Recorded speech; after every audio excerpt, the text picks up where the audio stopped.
कैसे हैं आप लोग। स्वागत है आपका हमारे चैनल हील लाइफ पर। वीडियो देखने से पहले चैनल को सब्सक्राइब करना ना भूलें और बेल आइकन को प्रेस करें ताकि आप हमारी नई वीडियोस देखते रहें।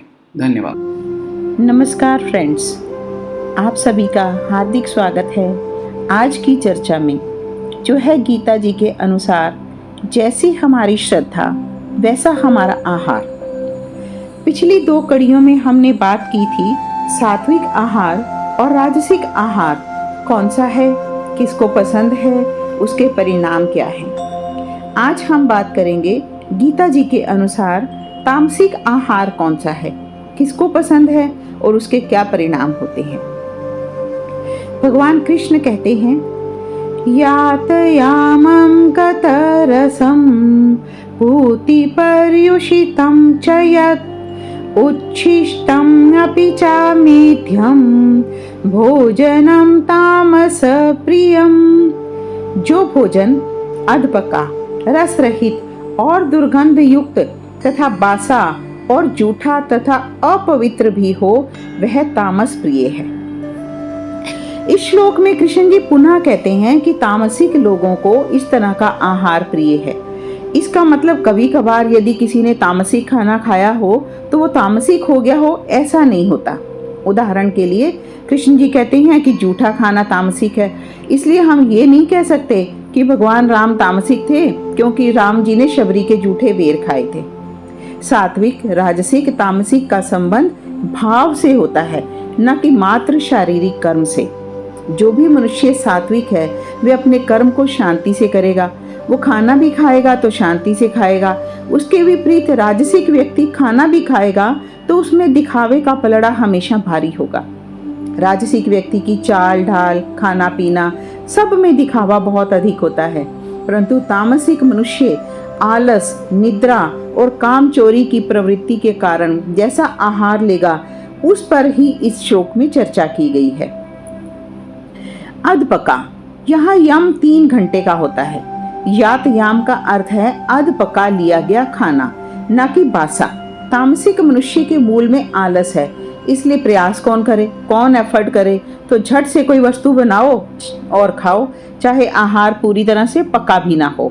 कच्चा फल, 2 मिनट के नूडल्स आदि खाना मात्र तामसिक आहार की ही निशानी है। रस रहित, बाहर से और भीतर से कोई भी रस नहीं है, इसलिए ऐसे आहार में सोया सॉस, केचप और तरह तरह की जो सॉसेस बाजार में उपलब्ध हैं, उनसे रस भरना तामसिक प्रवृत्ति की निशानी है। दुर्गंध युक्त, तेज गंध वाले, नींद लाने वाले खाद्य पदार्थ, सड़ाकर पैदा किया गया आहार जैसे मदिरा, सिरका इत्यादि दुर्गंध वाला खाना तामसिक माना जाता है। बासा, पुराना पड़ा हुआ खाना बासे की श्रेणी में आता है। कई साधकों के मन में प्रश्न उठ सकता है कि फ्रिज में रखा हुआ रात का खाना सुबह खा लें तो क्या वो बासा हो जाएगा।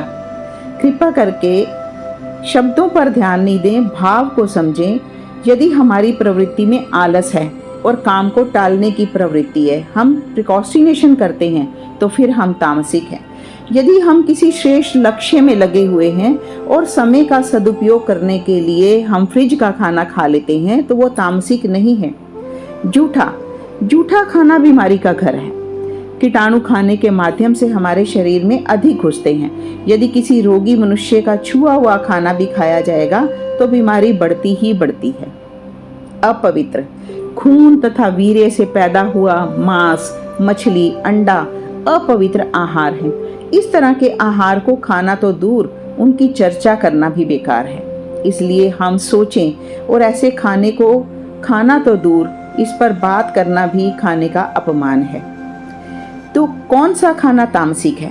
प्याज, लहसुन, तेल, चर्बी वाले खाद्य पदार्थ, दवाइयाँ, कॉफी, तंबाकू इत्यादि को तामसिक माना जाता है। डिब्बा बंद खाद्य पदार्थ, खमीर उठे हुए पदार्थ, फास्ट फूड जैसे पिज़्ज़ा, बर्गर, भटूरे, सभी बेकरी प्रोडक्ट्स और रासायनिक पदार्थों से तैयार जूस जो ताज़े फलों से नहीं निकाले गए, तामसिक गुण वाले होते हैं। तामसिक भोजन में प्राण ऊर्जा नहीं होती, इससे वह शक्ति और ऊर्जा प्राप्त नहीं होती जो हमें चाहिए। इनसे शरीर में सुस्ती आती है, पेट में जलन, भारीपन, एसिडिटी और अन्य पाचन संबंधी समस्याएं उत्पन्न होती हैं। मन में भटकाव उत्पन्न होता है, मानसिक शांति नहीं मिलती, हिंसात्मक वृत्ति बनती है, क्रोध और तनाव बढ़ता है। तामस वृत्ति वाले को आहार का ज्ञान ही नहीं होता। आहार लेने के बाद उसका परिणाम क्या होगा वो जानता ही नहीं है। तो गीता के इस प्रकरण में भगवान श्री कृष्ण ने कहा है कि भोजन करने वाला अपनी वृत्तियों के अनुसार ही भोजन ग्रहण करता है। तामसिक वृत्ति वाला मंद बुद्धि या मूढ़ता के कारण भोजन के परिणाम से अनभिज्ञ होता है। राजसिक वृत्ति वाला व्यक्ति भोजन के दुष्परिणाम को जानता है, लेकिन स्वाद या फिर अपनी भोजन की आदतों के विवश होता है। वह राजसिक भोजन खा तो लेता है, परंतु फिर दुखी होता है और पश्चाताप करता है। सात्विक वृत्तियों वाला भोजन करने वाला ही अपने भोजन को सावधानी से चुनता है और खाने से पहले परिणाम को जानकर ही खाता है। तो फ्रेंड्स, आशा करती हूँ आप तीनों आहार के विषय में जानकर ये समझ ही गए होंगे कि हमें कौन सा आहार चुनना है। भगवान कृष्ण जी की माने तो सात्विक आहार ही हमारे शारीरिक, मानसिक और आध्यात्मिक विकास और उत्थान के लिए अति उत्तम है। तो अगली कड़ी में हम बात करेंगे भोजन और भाव का क्या संबंध है, इस पर भगवान कृष्ण क्या कहते हैं। मिलते हैं अगली कड़ी में। धन्यवाद।